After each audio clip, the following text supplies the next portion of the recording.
ఓం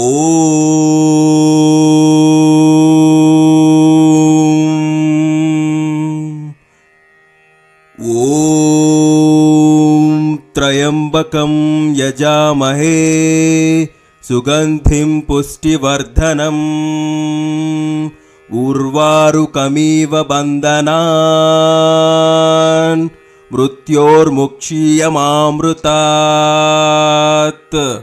ఈ మంత్రం ఆ మహాశివుడిని ప్రార్థిస్తూ, ఓ పరమేశ్వర, నన్ను బంధనాల నుండి, రోగం, మరణం, భయాల నుండి విముక్తి చెయ్యి.